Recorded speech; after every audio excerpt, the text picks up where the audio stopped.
जब यीशु के द्वारा पवित्र आत्मा को एक व्यक्तित्व के रूप में जब प्रस्तुत किया गया कि वह सहायक तुम पर आएगा और मेरी बातों में से तुम पर बताएगा, इसका मतलब है पवित्र आत्मा का एक व्यक्तित्व है, एक पर्सनालिटी है। और पवित्र आत्मा के बारे में एक और बात बताना चाहता हूँ कि उसके व्यक्तित्व के बारे में उसकी विशेषता है। क्या विशेषता है? यदि आप रोमियो की पत्री 8 अध्याय उसका 27 पद को पढ़ेंगे तो वहाँ पर बाइबल बताती है कि पवित्र आत्मा का मन है। क्या है? पवित्र आत्मा का मन है। रोमियो की पत्री 8 अध्याय उसका 27 पद को पढ़ दीजिए।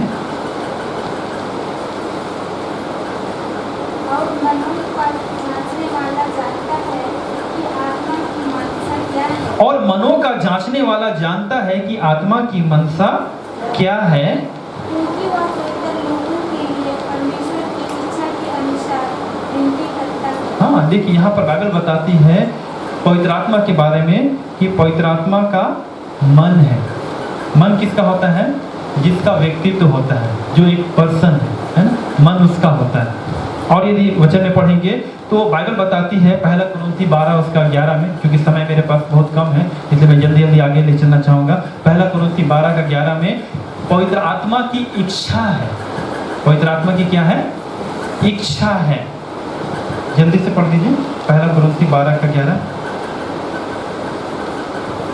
परंतु ये सब प्रभावशाली कार्य वही एक आत्मा कराता है और जिसे जो चाहता है वह बांट देता है। हाँ, पवित्र आत्मा के वरदानों के बारे में यहाँ पर लिखा हुआ है कि पवित्र आत्मा, एक ही पवित्र आत्मा के द्वारा उसके 9 वरदान काम करते हैं। और लिखा है जिसको वो चाहता है उसको वो दे देता है। मतलब पवित्र आत्मा की इच्छा होती है।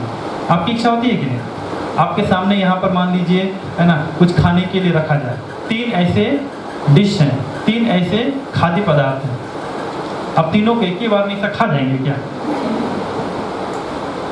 आपकी इच्छा होगी किसको खाऊं, आपकी जो इच्छा करेगी आप पहले उसको खाएंगे। पवित्र आत्मा की भी इच्छा होती है, जिसको जो वरदान देता है वो उसे बांट देता है और वो एक ही पवित्र आत्मा के द्वारा होता है। और इसीलिए आप इस बात को समझिए कि जब हम पवित्र आत्मा पर विश्वास करते हैं हम उस परमेश्वर पर है और हमारी मानसिकता परमेश्वर के समान हो जाती है कि जैसा प्रभु चाहता है वैसा हम भी विचार करें। और इसका जो आधार है ये पवित्र शास्त्र बाइबल है और इस बात को हमें हमेशा जानने की ज़रूरत है। तो पवित्र आत्मा का मन है, उसकी इच्छा है और बाइबल बताती है उसकी भावना भी है। भावना समझते हैं?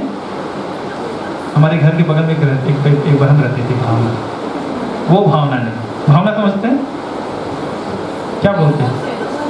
इमोशन। हाँ, इफिसियों की पत्री 4 अध्याय का 30 पद में लिखा है, बहुत ध्यान से सुनिएगा क्या लिखा हुआ है। इफिसी 4 का 30।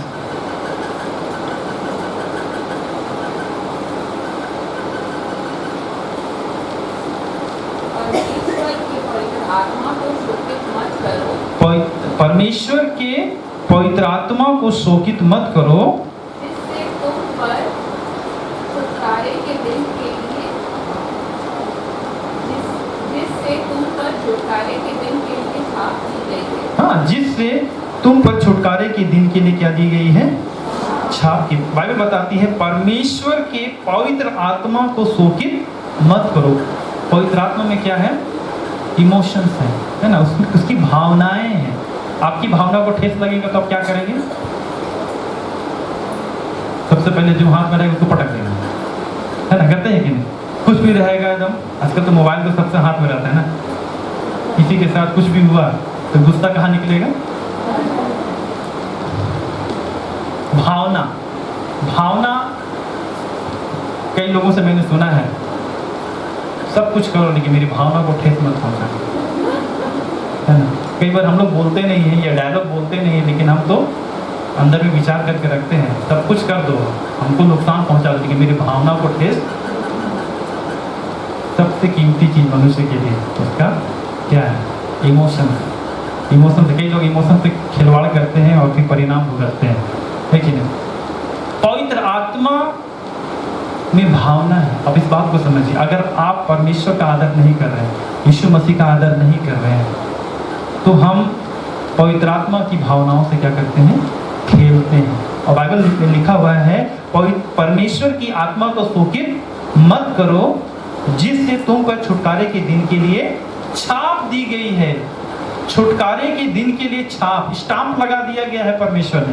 किस चीज का छाप है ये? पवित्र आत्मा का छाप किस चीज के लिए?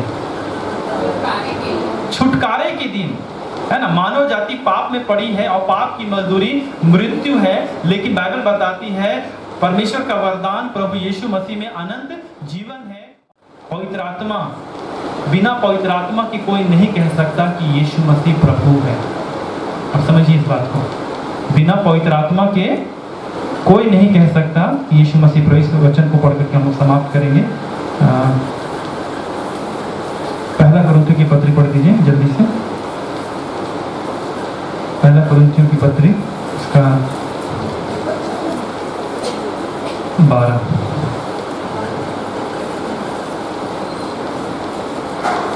का 3 पद को पढ़िए, देखिए क्या लिखा है।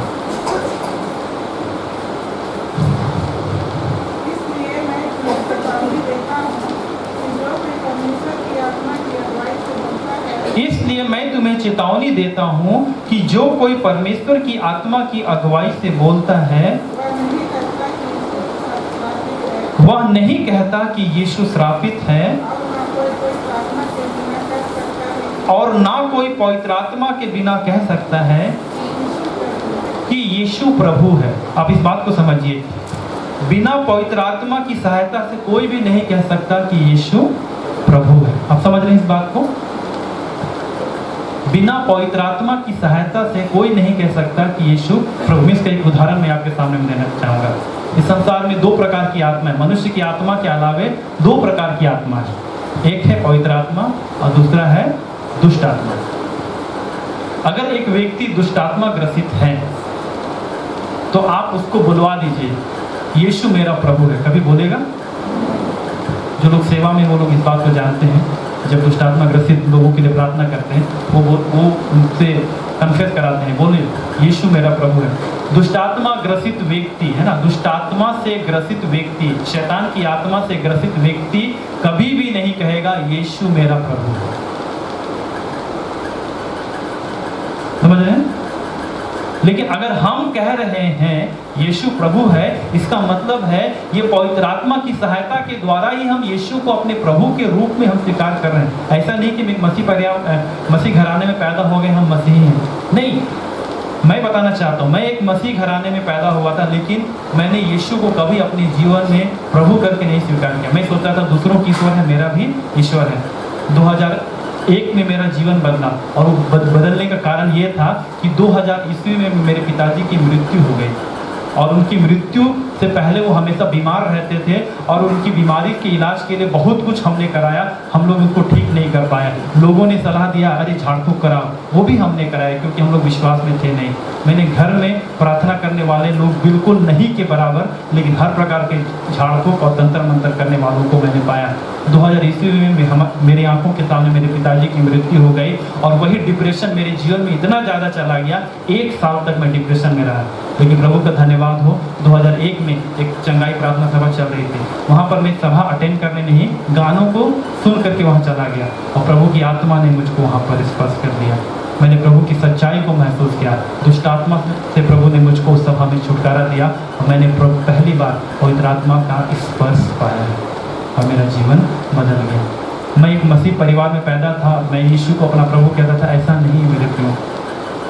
मुंह से तो बोलता था लेकिन मन से कभी विश्वास नहीं करता था। लेकिन जिस दिन पवित्र आत्मा ने मुझको छू लिया, मैंने आंसू बहाते हुए कहा यीशु तू मेरा प्रभु है। आज मैं जान गया, मेरी हर एक सवालों का जवाब प्रभु ने मुझको दे दिया, क्योंकि मेरे पास जो डिप्रेशन का जो सवाल था वो ये था कि तुम्हारे पिताजी की मृत्यु हो गई, अब यदि तुमसे कहेगा तुम्हारा पिताजी कहाँ है, तुम उसे कहाँ दिखाओगे।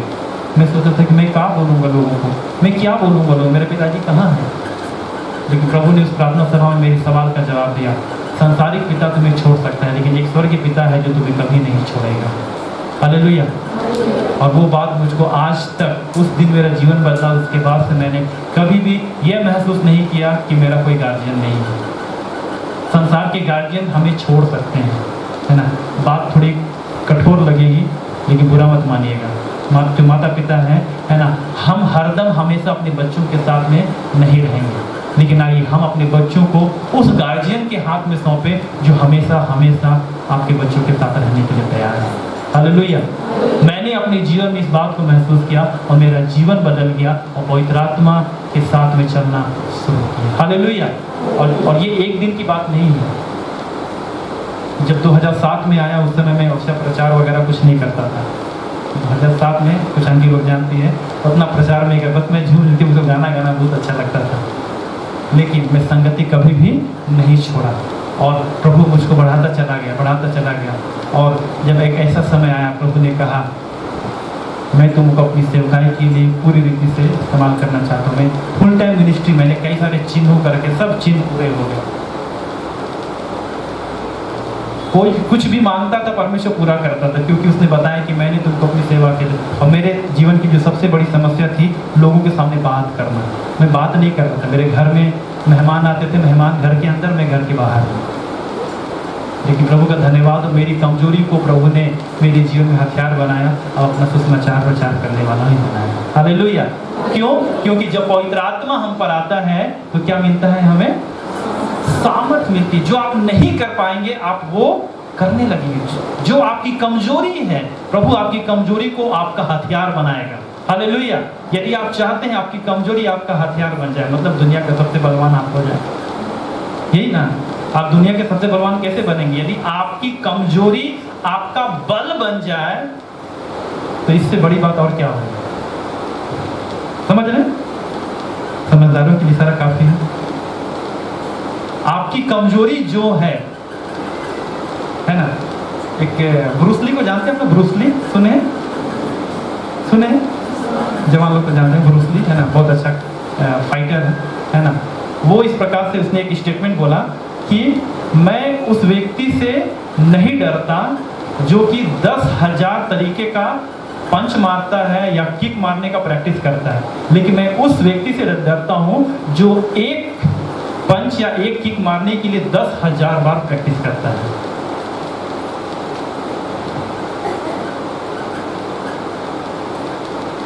दस 10,000 प्रकार के पैंतरों को जो सीखता है, मैं उससे नहीं डरता। मैं उससे डरता हूं जिसने एक पैंतरा 10,000 बार प्रैक्टिस किया है। कहने का मतलब अपनी कमजोरियों पर उसने बल पाया है। यदि आपने अपनी कमजोरी पर बल पाया है मेरे प्रियो, आपसे बलवान कोई नहीं। आप दूसरों के सामने कमजोर नहीं होंगे। हम कमजोर तब होते हैं, है ना। एक बड़ा पहलवान भी क्यों हार जाता है? जब सामने वाला उसकी कमजोरी का फायदा उठाता है। हालेलुया। हम परमेश्वर के स्वरूप और समानता में रचे गए। आदम और हवा परमेश्वर के स्वरूप और समानता में रचा गया, लेकिन शैतान ने मनुष्य की कमजोरी का फायदा उठाया। हवा की क्या कमजोरी थी? आंखों की अभिलाषा, शरीर की अभिलाषा, जीविका का घमंड, और वो पाप में गिर गए। आदम के पास शैतान क्यों नहीं गया? शैतान को मालूम है कौन कहां पर कमजोर। बस ऐसा नहीं कि मैं स्त्रियों को कमजोर बोल रहा हूँ, पुरुष लोग भी कोई बहुत अच्छे नहीं है ना। अभी के समय में तो उनका बोलबाला दुनिया में सबसे बड़ा। मैं कोई स्त्री और पुरुष का भेदभाव नहीं, मैं कहना चाह रहा हूँ मानव जाति में जो कमजोरी आपके जीवन में है, शैतान आपको वहीं पर आपको गिराएगा। और पवित्र आत्मा की सहायता इसलिए दी गई है, हम अपनी कमजोरी को कमजोरी ना बनाएं, वहां पर वो हमारा बल बन जाए। हालेलुया। मनुष्य की सबसे बड़ी कमजोरी है पाप। आप समझिए ध्यान से। और यीशु मसीह उसी पाप से छुटकारे के लिए उसने अपनी जान दे दी, और पवित्र आत्मा उसी पाप करने से हमें बचाता है। हमें कमजोरी में हमें गिरने नहीं देता। तो सोचिए, आप कमजोर हैं आत्मिक रूप में? नहीं। यदि पवित्र आत्मा आपके साथ में है तो आप बलवंत हैं। यही आपकी ताकत। ऐसा नहीं कि आकाश से एक बिजली का करंट आएगा और आप पतले दुबले हैं अब मोटे तगड़े हो जाएंगे खली जैसा। ऐसा वाला ताकत नहीं। ताकत सबसे पहले आपके विश्वास में, जो प्रभु के वचन को सुनने के द्वारा होता है। आप परमेश्वर की उस सामर्थ्य का अनुभव करेंगे। हो सकता है आपके शरीर में कोई परिवर्तन ना आए, लेकिन आप आत्मा में इतना इतना मजबूत महसूस करेंगे मेरे प्रियो कि आपको पता चल जाएगा कि आपके पास में अधिकार क्या है। बाइबल बताती है परमेश्वर हमारे जीव में अधिकार दिया है, जो मांगेंगे वो मिलेगा। शैतान को हम डांटेंगे तो दूर हटेगा। कल रात की एक घटना मैं बताना चाहता हूँ। रात के समय है ना, कल रात को ही हम लोग रांची से घूमना है और रात के समय एक भाई है, भाई रोशन, रांची में रहते हैं। उनकी मम्मी का अचानक तबीयत खराब हो गया और वो बोल रहे हैं मेरी मम्मी पता नहीं क्या हो रही है, वो कभी अकबका रही है, वो कभी पसीना पसीना होती है, कभी इधर टल रही है, कभी उधर टल रही है। रात के 1:30 बजे है ना, रात के 1:30 बजे उसने फ़ोन किया, बोल रही है मैं क्या करूँ भैया, मुझको समझ में नहीं आ रहा है। मैंने कहा विश्वास करो परमेश्वर सब कुछ करेगा। और मैंने इस बात को जाना मैं कुछ नहीं कर सकता, लेकिन मैंने कहा प्रभु आपने जो अधिकार मुझे दिया, फ़ोन में ही प्रार्थना की और कि प्रभु आप उस पर दया कर। छोटी सी प्रार्थना थी, 2 मिनट भी नहीं हुआ होगा और बोले कि विश्वास करो प्रभु ठीक करेगा। फिर मैं सो गया।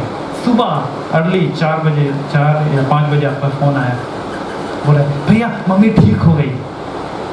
लेकिन मैं इस रात भर सो नहीं पाया, तो मैं बोला दिन में सो जा। हालेलुया। और उसने बड़ी खुशी से बोला, क्योंकि उसकी मम्मी ऐसा कभी हुई नहीं थी, बिल्कुल नए परिवार से है, वो मसीह परिवार से भी नहीं हुई, बिल्कुल अभी नया नया वो भाई विश्वास लाना शुरू किया। तो मैंने क्या महसूस किया, प्रभु ने एक बात को बताया कि मैंने तुमको क्या सामर्थ दिया है। ऐसी कोई सामर्थ्य है हमारे पास बिना कुछ की हम वहाँ पर कर दे, और भी कोई बीमार है या कोई दुख तकलीफ, बीमारों को चंगा करने का अधिकार प्रभु ने विश्वासियों को दिया है। और ये केवल एक पास्टर या सेवा करने वाले नहीं, हर एक विश्वासी का अधिकार है। हालेलुया। और ये तब होता है जब पवित्र आत्मा की सामर्थ हमारे जीवन में आती है। और इसलिए मेरे प्रिय प्रभु इस बात को बता के मैं समाप्त करना चाहूँगा कि परमेश्वर ने आपको बहुत बड़ी सामर्थ दी है, बस हमको उसको रिसीव करना आना है, उसे अपने जीवन में ग्रहण करना आना है। क्योंकि पाप के साथ वो कभी रह नहीं सकता, बिना यीशु मसीह के पवित्र आत्मा आपके जीवन में आ नहीं सकता। आपको अपने जीवन में पवित्र आत्मा की सामर्थ चाहिए, पहले यीशु मसीह का विश्वास करना होगा, उसके विषय में जानना हो कि वो क्या है, क्योंकि पवित्र आत्मा यीशु के बारे में ही बताएगा। दूसरी बात, यदि आप पाप का जीवन जीते और सोचते हैं कि पवित्र आत्मा आपके साथ में रहे, ऐसा नहीं हो सकता। पवित्र आत्मा है ना, मतलब शब्द से ही हम जान रहे हैं पवित्र, जहाँ वो पवित्रता में विद्यमान रहने वाला परमेश्वर। यदि हम अपने जीवन को पवित्रता के लिए परमेश्वर के हाथों में समर्पित करते हैं, वो सहायक की आत्मा आपके लिए दी जा चुकी है और वो आपको अपनी सामर्थ से भरेगा। और जैसा बाइबल बताती है, अंत के दिनों में वो अपनी आत्मा सब प्राणियों पर उंडेलने के लिए तैयार है। हालेलुया। कि कोई भी अपनी कमजोरियों के कारण से शैतान के सामने निर्बल ना रहने पाए, वरन प्रभु ने हमें शैतान को कुचलने का है, उसके सिर को कुचलने का, उसके ऊपर में हमें अधिकार दिया। क्या आप चाहते हैं कि आपको वो सामर्थ मिले? जिनको लगता है मैंने पवित्र आत्मा नहीं पाया है, तो ये विक्टोरियस लाइफ एम्पावर मिनिस्ट्री आपके लिए पवित्र आत्मा की सामर्थ को प्राप्त करने का एक अच्छा समय है मेरे प्रियो, एक अच्छा माहौल है। क्योंकि है ना, आदरणीय व्यक्ति को हमें आदर देना पड़ता है। आप समझ रहे हैं? आदरणीय व्यक्ति को आदर देना पड़ता है ना। आप रास्ते में जा रहे हैं कहीं पर, है ना, सुनसान जगहों में जाएंगे, कई बार लोग सुनते हैं अरे उनको दुष्ट आत्मा पकड़ लिया। लेकिन आपने कभी ऐसा महसूस किया है या कभी सुना है वो कोई व्यक्ति जंगल में जा रहा था, पवित्र आत्मा से भर गया? परमेश्वर यहाँ वहाँ कहीं नहीं, बाइबल में बताती है, प्रभु ने पवित्र आत्मा के विषय में कहा कि वह तुम्हारे साथ में होगा और तुम में होगा। हालेलुया। पवित्र आत्मा कोई सुनसान जगह में नहीं मिलता, कोई एकांत जगह में नहीं मिलता। पवित्र आत्मा चूंकि वो परमेश्वर है, और बाइबल बताती है वो हाथ के बनाए हुए मंदिर में नहीं रहता, वह अपने द्वारा बनाए गए मंदिर में रहता है। और उसका मंदिर तो कौन है? हालेलुया। आप हैं परमेश्वर के मंदिर। और इसीलिए 1 कुरिन्थी 3:16 में हम लोग सब कुछ जानते हैं। यदि आप नहीं जानते तो आप उसको नोट करके जरूर से पढ़ेंगे। वहाँ पर लिखा है, क्या तुम नहीं जानते कि तुम परमेश्वर का मंदिर हो और परमेश्वर का आत्मा तुम में वास करता है। पौलुस ने कुरिन्थियों की मंडली को, जिन्होंने यीशु पर विश्वास किया था, उसे ग्रहण किया था, कलीसिया से उसने कहा, क्या तुम नहीं जानते कि तुम परमेश्वर का मंदिर हो और परमेश्वर का आत्मा तुम में वास करता है? जो कोई इस मंदिर को नाश करेगा, परमेश्वर उसे नाश करेगा। ये पवित्र आत्मा हमारे लिए दी गई है। हालेलुया।